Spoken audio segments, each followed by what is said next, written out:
Yeah. Ooh. Come on. Come on. Hi. I was born Becca Francis Pinky Jones. Or you can call me Granny Pinko. At least that's what all the little youngins around here call me. Now, you may be thinking now, who is this putty old coot? And who in their right mind would think she's got a lick of sense worth listening to? Why should I give this little old lady any of my precious time?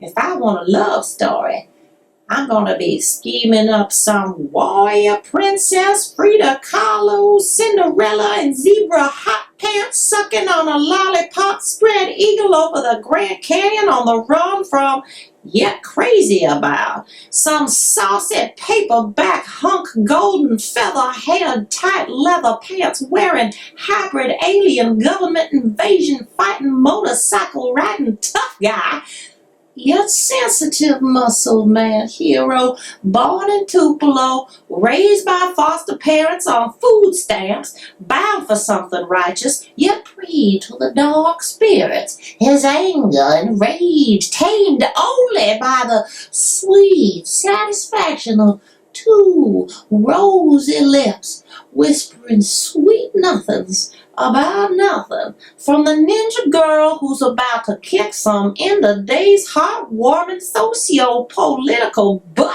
all because she fell in love with the boy she met at the candy store during the recession just before the tsunami hit. Well, this ain't that story. This story is simple, but I need to tell it. Because when the ones we love die, croak, meet their maker, kick the bucket out the roof and through those tapioca pudding clouds and on into that big old sky, well, I tell you, their stories live on through the ones who were left behind. That's right. The ones who tell those stories to somebody like you. And I'm going to tell you, and you better listen up or I'm going to smack the Sam Hill out of your fanny. No, I'm not going to do that. And I can't force you, or anybody for that matter, to bend an ear 1 mousy millimeter. What I can do is just tell it and send it on like a balloon over the ocean before my time is up. Before that big old hour clock, that big old hour hand tick-tocks me clear off the dock with a grand piano tied to my cankles. Ooh, ooh, Lord, please be kind. Hey, you want some candy? I love me some candy. Ooh.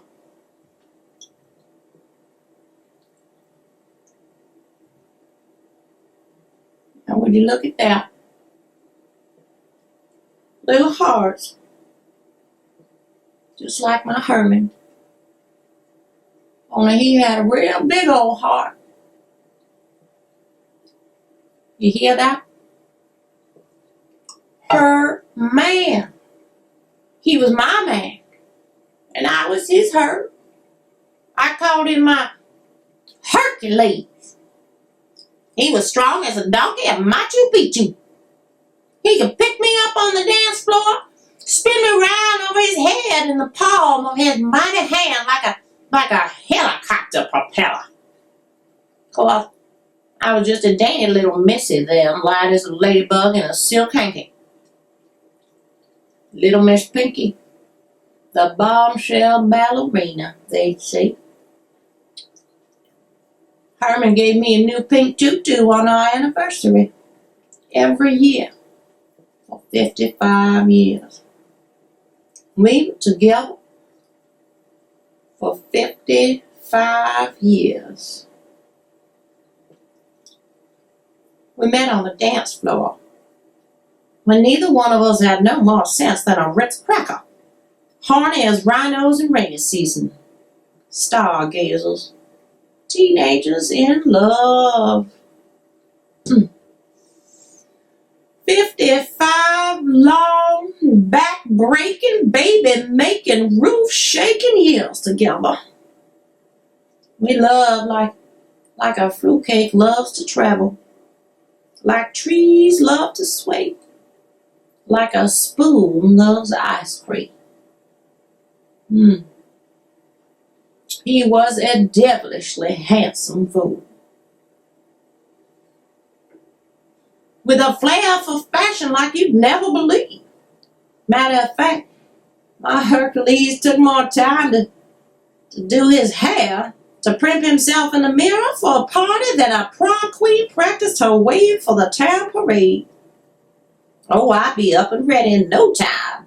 Outside the door, sitting on the front porch, swinging pocketbook under my arm, pantyhose nice and tight, tapping my feet 10 minutes early every time we were headed somewhere. But Herman, he'd have changed his attire 12 times already, slicked his hair with pomade till it shone like a lion's mane made of patent leather. He'd even iron his socks. For crying out loud, he spritz parfum on his bow tie, rubbed baby oil on his mighty man hands till they were soft as buttercream custard. Now, I was getting fed up with this nonsense. I'd taken to using a fly swatter to let him know when we were late. I'd say,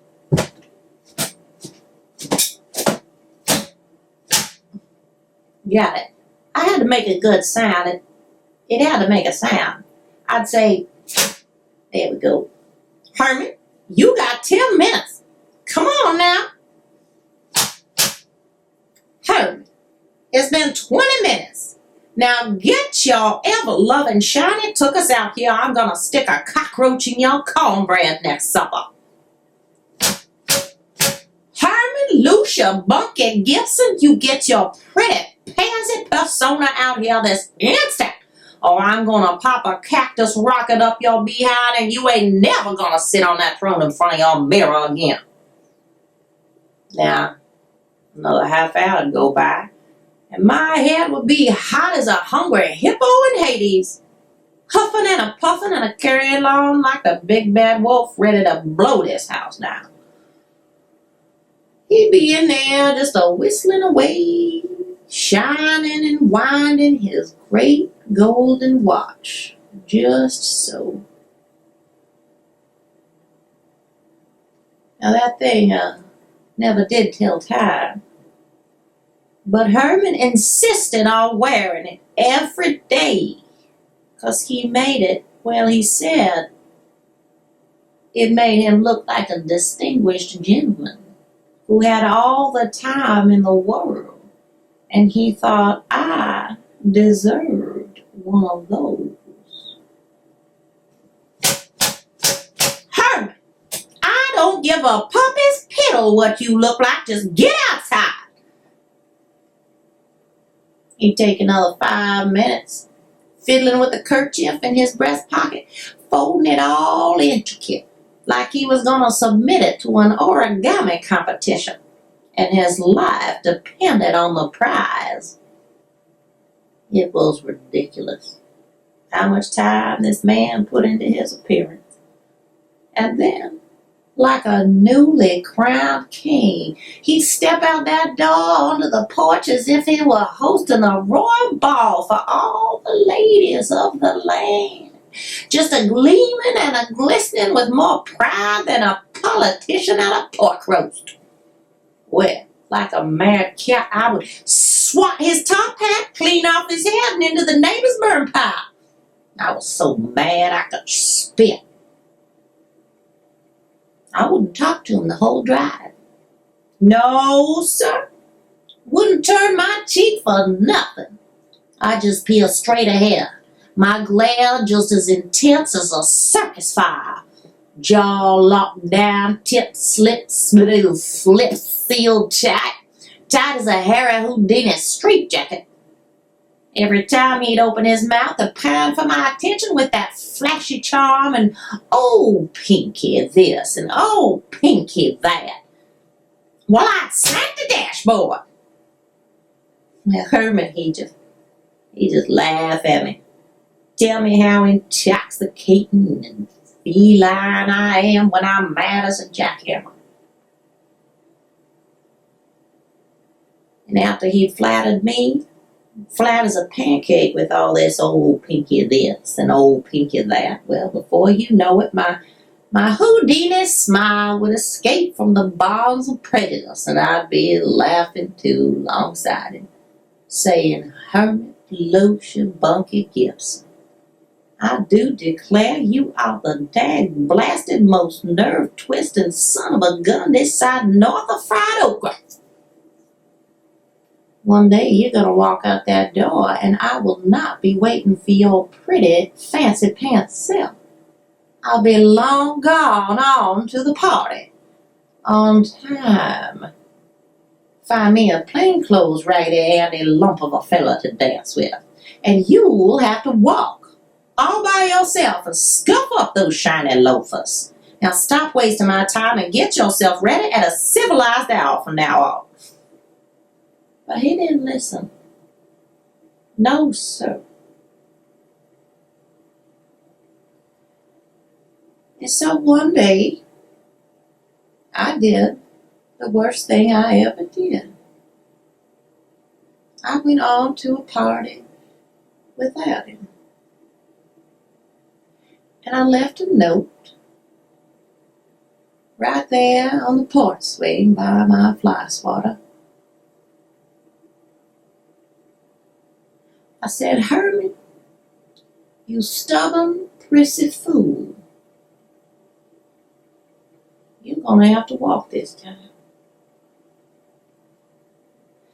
And I smacked the door one more time. I was madder than a blowfish in a girdle. And I drove away in a fit of flames. I didn't find anybody I wanted to dance with. They all looked the same. Same brown suits, same brown shoes, same brown moves, same brown souls. I missed my Hercules. But he never showed up.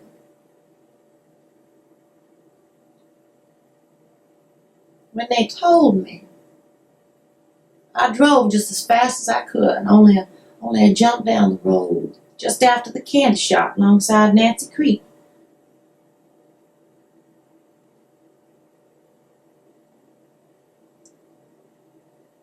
There he was, laying still as a fallen statue in a bed of all things, forget-me-nots.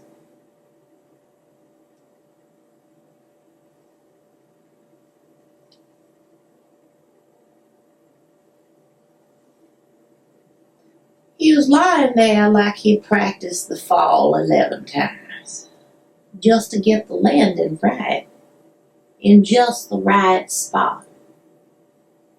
Dressed to the nines, of course, in a royal blue velvet suit, a tie tied just so with little flowers printed all on it, every color of the rainbow, a newly plucked bright pink pansy stem tucked behind the ribbon of his top hat.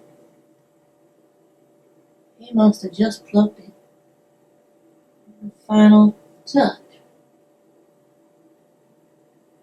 He was looking up at the stars, and they were looking down at him, as if they all knew each other, like old friends. It was the most beautiful picture I've seen in all my days. For the first time in a long, long while, I just gazed at him, really took the time to take it all in, head to toe, fingertip to fingertip, up and down and side to side again, and all the detail, the precision, the care he put into his grand finale presentation. Now he'd managed to fall like a movie star, like an angel, into a perfection of purple petals. I couldn't take my eyes off him.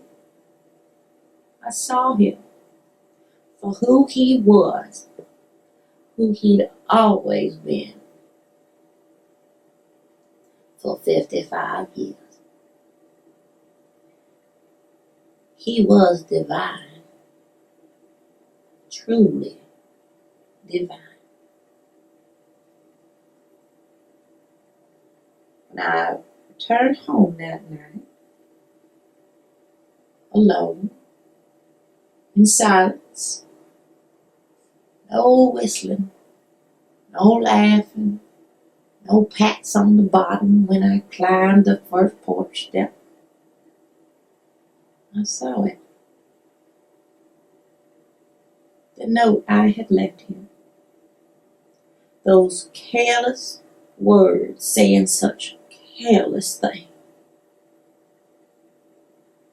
It was still sitting just as I'd left it on the porch swing, but there was something real shiny holding it down. Well, it must have taken me a decade to get to it. It was his gold watch, and his handwriting underneath, just below mine. I picked it up, hands trembling like the dickens, heart beating loud as a hailstorm. There with his John Hancock swooshy scripture he'd written. Sorry to keep you waiting so long, Pinky. But you know I'd walk clear to heaven and back if my style would bring your smile. And it was in that moment I realized it was all for me. All of it. He wanted to be beautiful for me. He wanted me to be proud by his side. And if I could take back every single time I use that swatter with anger and impatience, I would. But I can't. I can't. I would have waited until he was good and ready. And when he appeared in all his perfect splendor, I would say, Herman, Lusher, Bunky, Gibson, you are truly divine.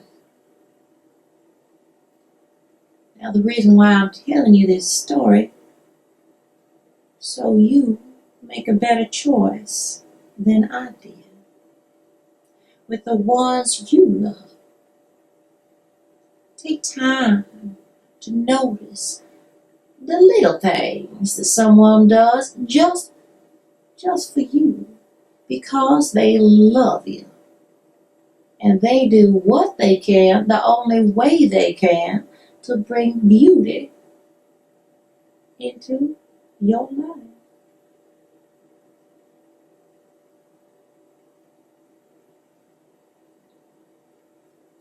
Now, do you want some candy? Phooey. I sure do love me some candy.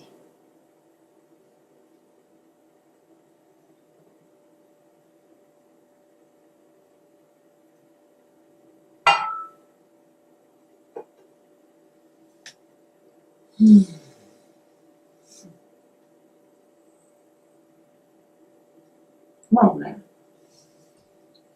Let's get moving on.